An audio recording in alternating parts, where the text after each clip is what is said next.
कालूचरण खंडेतराय ना केबे थिले जने राजनेता ना राजनीति करिवार तांकर थिला जिज्ञासा।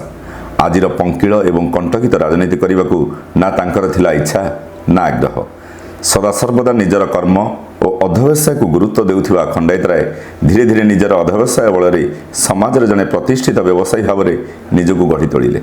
समयर चक्र किसी अवहेलित निष्पेषित दुखीरंकी मानू सहयोग करने मठ मंदिर उन्नति करने परिशेष समाजर निम्न वर्ग में व्यक्तिविशेष कष्ट को लाघव कर समाज मुख्य स्रोत में ठिया कराइबा आदि लक्षण समाज सेवा आड़ को टाणी नहीं धीरे धीरे पंचायत तथा पंचायत समिति राजनीति आड़ को अग्रसर होबार साहाय्य कला।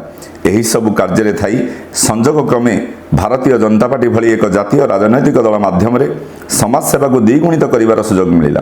दलर नेतृमंडली मानकर एवं दलर आस्थाभाजन होई चिर अवहेलित ऐतिहासिक खोर्धा माटीर सेवा करने विधानसभा प्रार्थित मिला।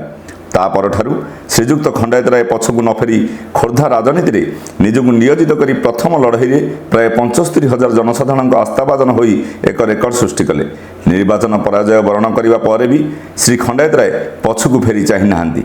एबे भी चलचंचल गति समग्र निर्वाचन मंडलीर जनसाधारण पाखे पहुंची दलर नीति आदर्श और माननीय प्रधानमंत्री 9 वर्षर विकास कथा को प्रचार करी कर्तव्य पथरे आगे चली। जड़े दरदी बंधुवत्सल और लोकप्रिय राजनेता भाव में से सदासर्वदा जनतांकर निकटतर होई आज जनसाधारण आशीर्वाद अपेक्षा। धन्यवाद। जय जगन्नाथ।